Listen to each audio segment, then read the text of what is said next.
Leviticus. Chapter 17.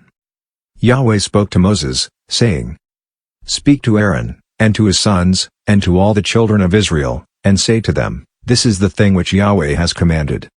Whatever man there is of the house of Israel who kills a bull, or lamb, or goat in the camp, or who kills it outside the camp, and hasn't brought it to the door of the tent of meeting to offer it as an offering to Yahweh before Yahweh's tabernacle, blood shall be imputed to that man. He has shed blood. That man shall be cut off from among his people. This is to the end that the children of Israel may bring their sacrifices, which they sacrifice in the open field, that they may bring them to Yahweh, to the door of the tent of meeting, to the priest, and sacrifice them for sacrifices of peace offerings to Yahweh. The priest shall sprinkle the blood on Yahweh's altar at the door of the tent of meeting, and burn the fat for a pleasant aroma to Yahweh. They shall no more sacrifice their sacrifices to the goat idols, after which they play the prostitute.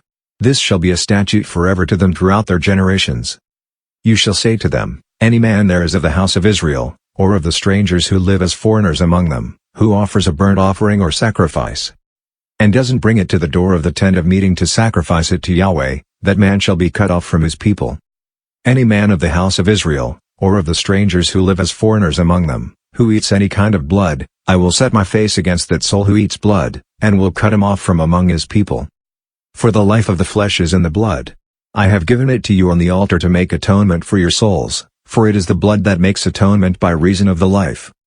Therefore I have said to the children of Israel, No person among you may eat blood, nor may any stranger who lives as a foreigner among you eat blood.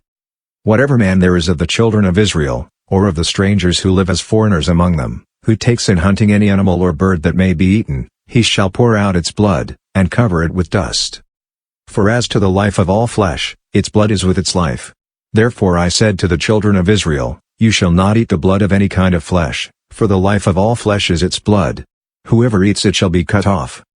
Every person that eats what dies of itself, or that which is torn by animals, whether he is native-born or a foreigner, shall wash his clothes, and bathe himself in water, and be unclean until the evening. Then he shall be clean. But if he doesn't wash them, or bathe his flesh, then he shall bear his iniquity,